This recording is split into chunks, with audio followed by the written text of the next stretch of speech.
Wala pang mga huli.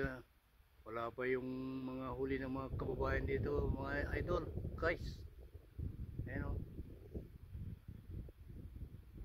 Medyo makulimlim kasi siya eh. Kaya tayo sa may bingwitan nila rito, fishing spot nila rito. Ayan. Tahimik yung mga kababayan natin dito na mimingwit. Ayan, mapakita ko sa inyo yung lugar na to. Tulay siya. Kaso wala ring huli pa, tahimik. Ayan o. Makikita nyo naman o. Tapos, ayan sila o. Ayan. Ayan sila mga loads. Puro fishing rod lang. Wala pang mga isda. Ayan o. Kasi may dito eh. May ginagawang may ginagawa sa tulay. Baka ito na yung nakaka-picture rin. Ayan o. May parang siya. Kaya, ayan o. Tahimik.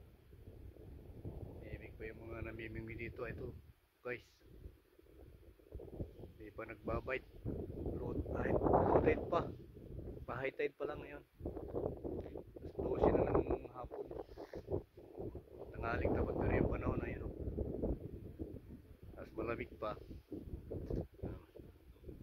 Yan yung mga kaubayan natin dito na namimingwi, tahimik. Wala pang mga huli.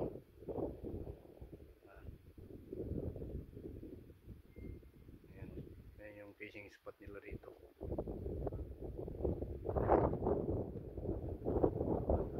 Sige, dagdagan mo na ng pain doon. Ayan o. Ganda yung fishing spot nila rito kasi tulay.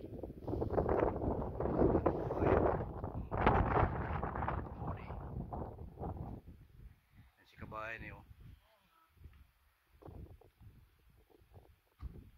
Nakabuhol-buhol na yung pain ni kabayan. Ayan.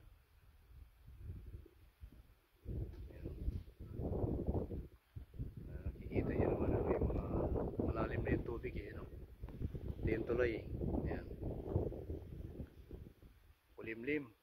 Guys, kulimlim ngayon yung panahon dito sa New Zealand. Parang may bagyo na naman yata sa ibang lugar kaya ganito dito. Ito nyo naman.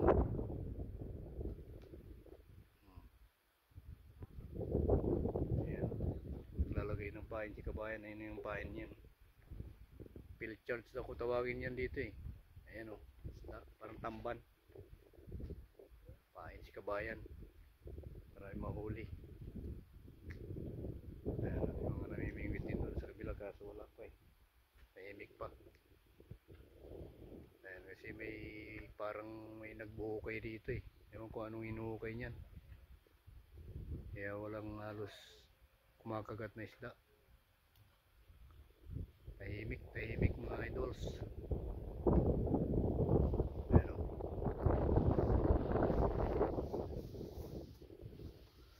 Halos kumakagat pa. Malalim naman yung tubig. So wala pa. Yan mga idol guys.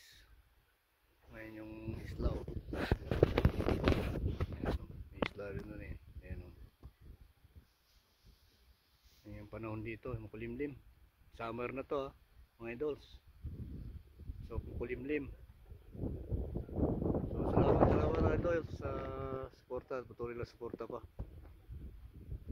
Enjoy lang sa pag-release natin. Paggawa ng content natin dito sa mundo ni Mita.